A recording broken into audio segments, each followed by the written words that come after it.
Friends, கர்த்தராகிய இயேசு கிறிஸ்துவின் இனிய நாமத்தினாலே உங்கள் அனைவரையும் நான் வாழ்த்துகிறேன். ஒரு புதிய மாதத்துக்குள்ளே நாம் கடந்து வந்திருக்கிறோம். கடந்த 4 மாதங்கள் கர்த்தர் அற்புதமாய் நம்மை வழிநடத்தி வந்திருக்கிறார். இந்த 5வது மாதமாகிய மே மாதத்துக்குள்ளே கர்த்தர் நம்மை அழைத்து வந்திருக்கிறார். இந்த மாதம் உங்கள் ஒவ்வொருவருக்கும் ஆசீர்வாதமாக இருக்கும்படியாக உங்களுக்காக நான் ஜெபிக்க இருக்கிறேன். அது முன்பதாக சுருக்கமாக இந்த மாதத்தினுடைய வாக்குத்தத்த வசனத்தை நம்ம தியானிப்போம். வெளிப்படுத்தின விசேஷம் 21ஆம் அதிகாரம் 5ஆம் வசனம். இந்த வசனத்தை வாசிக்கிறேன். சிங்காசனத்தின் மேல் வீற்றிருந்தவர், இதோ நான் சகலத்தையும் புதிதாக்குகிறேன் என்றார். ஹல்லேலூயா. Behold, I make all things new. சகலத்தையும் நான் புதிதாக்குகிறேன் என்றார். கர்த்தர் உங்கள் வாழ்க்கையில புதிய காரியங்களை இந்த மாதத்துல செய்ய இருக்கிறார். பழைய காரியங்கள் எல்லாம் ஒழிந்து போயின, எல்லாம் புதிதாய் மாறின. இதுவரைக்கும் ஒருவேளை உங்களுடைய சுய பலத்தினால் நீங்க ஓடி இருக்கலாம், உங்களுடைய ஞானத்தினால ஓடி இருக்கலாம், உங்களுடைய திறமைகள்னால நீங்க ஓடி இருக்கலாம். கர்த்தர் இதுக்கப்புறம் அவரே உங்க நடத்த போகிறார். ஹல்லேலூயா. பரிசுத்த ஆவியானவர் நடத்த போகிறார். அவருடைய இரக்கங்களை கர்த்தர் உங்கள் மேல ஊற்ற போகிறார்.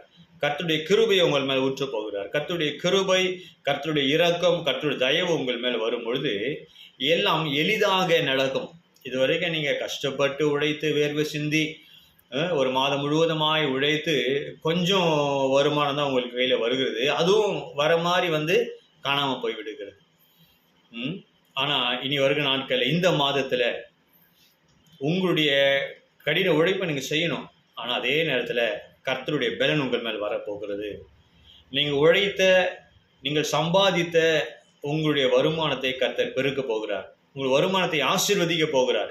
மீதி எடுக்கும்படியாய் கர்த்தர் உதவி செய்ய போகிறார். இப்ப இருக்கிற சூழ்நிலை ஒரு வாரத்திலேயே 10 நாள்லயே வருமானம் எல்லாம் காணாம போயிடுது, செலவழிந்து விடுது. அதுக்கப்புறமா கடன் வாங்கக்கூடிய ஒரு சூழ்நிலை. இந்த மாதத்துல கர்த்தர் ஆவியானவர் உங்களுக்கு நேராக, இந்த வார்த்தை உங்களுக்கு நேராக வருகிறது. உங்கள் வருமானத்தை கர்த்தர் பெருக்க போகிறார். உங்கள் வருமானத்தை ஆசீர்வதிக்க போகிறார். மீதி துணிக்கைகள் எடுக்க கர்த்தர் உதவி செய்ய போகிறார். எல்லாவற்றையும் புதிதாய் மாற்ற போகிறார். அவர் உங்களை நடத்த போகிறார். ஆவியானவர் நடத்த போகிறார். God is going to bring opportunities. உங்களுக்கு வாய்ப்புகளை கொண்டு வர போகிறார். புதிய வேலைகளை கர்த்தர் கொடுக்க போகிறார். இருக்கிற வேலையில உயர்வை கர்த்தர் கொடுக்க போகிறார். புதிய திட்டங்களை கர்த்தர் கொடுக்க போகிறார். ஊழியத்துல ஒரு மாற்றத்தை கர்த்தர் கொண்டு வர போகிறார். ஹல்லேலூயா. அப்ப அந்த புதிய ஆசீர்வாதங்கள், புதிய கிருபைகள் வரும்பொழுது அதற்காக நீங்க உங்களை தகுதிப்படுத்திக் கொள்ள வேண்டும். இந்த முதல் நாளிலே, இந்த மே மாதத்தின் இந்த முதல் நாளிலே உங்களை நீங்கள் ஆயத்தப்படுத்திக் கொள்ளுங்கள், தகுதிப்படுத்திக் கொள்ளுங்கள். பாவ அறிக்கை செய்யுங்க, புதிய கிருபையை கேளுங்க, புதிய ஞானத்தை கேளுங்க, புதிய அபிஷேகத்தை கேளுங்க. உபவாசம் பண்ணி ஜெபிங்க. ஆண்டவரே, என்னை முற்றிலுமாய் உங்களுடைய கருத்துல ஒப்பு கொடுக்கிறப்பான்னு சொல்லி கர்த்தர் கருத்துல ஒப்பு கொடுங்க.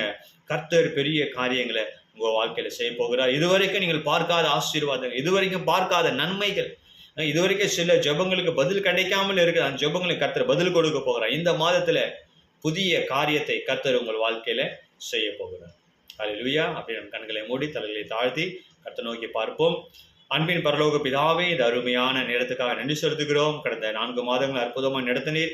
இந்த 5ஆம் மாதம், இந்த மே மாதத்துக்குள்ள பிரவேசிக்கிற இந்த கிருபைக்காக நன்றி செலுத்துகிறோம். இந்த மாதத்தின் வாக்குத்தத்த வசனத்தின்படியாக, இதோ நான் சகலத்தையும் புதிதாக்குகிறேன் என்ற வேத வசனத்தின்படியாய் நீர் புதிய காரியங்களை உங்கள் பிள்ளைகள் வாழ்க்கையில் செய்ய போறதுக்காக நன்றி அப்பா. எங்கள் ஒவ்வொரு வாழ்க்கையிலும் ஆண்டவரே புதிய காரியங்கள், புதிய திட்டங்கள், புதிய நன்மைகள். ஹல்லேலூயா. எங்கள் வருமானத்துல உயர்வு, ஸ்தோத்திரிக்க, ஊழியத்துல ஒரு பெருக்கம், பொருளாதாரத்துல ஒரு பெருக்கம், எங்கள் ஆசீர்வாதத்துல ஒரு உயர்வை நீர் கொண்டு வர போகிறீர்கள். இதுவரைக்கும் அப்பா கஷ்டப்பட்டு உழைத்து அப்பா கொஞ்சம் வருமானம், அதுவும் கூட ஆண்டவரே உடனடியாக ஆண்டவர் மறைந்து போகிற ஒரு சூழ்நிலை, உடனடியாக செலவழித்து போகக்கூடிய ஒரு சூழ்நிலை, தேவையில்லாத வீண் செலவுகள் வந்து கொண்டிருந்தப்பா. இனி வரும் நாட்கள் இந்த புதிய மாதத்துல ஆண்டவரே வருமானத்துல ஒரு உயர்வு, ஸ்தோத்திர, செல்வ செழிப்பு உண்டாகட்டும். புதிய காரியம் செய்யுங்கப்பா. மீதி துணிக்கைகள் எடுக்க உதவி செய்வீராக. ஸ்தோத்திரிக்கிறோம். புதிய வேலை வாய்ப்புகளை கொடுங்கப்பா. புதிய வாய்ப்புகளை கொடுங்க. ஸ்தோத்திர, புதிய நண்பர்களை கொடுங்க, புதிய ஐக்கியங்களை கொடுங்க, புதிய ஆவிக்குரிய ஐக்கியங்களை கொடுங்க, ஊழியத்துல மாற்றத்தை கொடுங்க, பொருளாதாரத்துல ஆண்டவரே வியாபாரத்துல ஒரு செழிப்பு உண்டாகட்டும் இயேசுவின் நாமத்தினாலே. உன் கைகளின் பிரயாசத்தை நீ சாப்பிடுவாய், உனக்கு பாக்கியம் நன்மை உண்டாயிருக்கும் என்று சொன்னீர் ஆண்டவரே. இனி இழப்புகள் இல்ல ஆண்டவரே, வீண் செலவுகள் இல்ல ராஜா.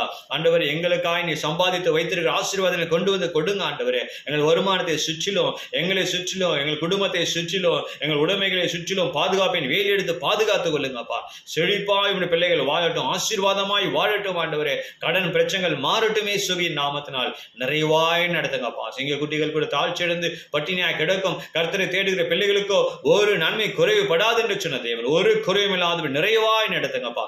ஆசீர்வாதமாய் நடத்துங்க, செழிப்பின் பாதையில் நடத்துங்க ராஜா. எல்லா துதிகர மையம் எல்லாம் ஒருவருக்கே செலுத்துகிறோம். இயேசு கிறிஸ்துவின் மூலம் ஜெபம் கேளும் ஜீவன் நல்ல பிதாவே, ஆமென். Okay friends, God bless you. I wish you all a happy and blessed month. கர்த்தர் உங்களுக்கு இந்த மாதத்தை ஆசீர்வாதமாய் நடத்துவாராக. எல்லாவற்றையும் கர்த்தர் புதிதாய் மாற்றுவாராக. God bless you.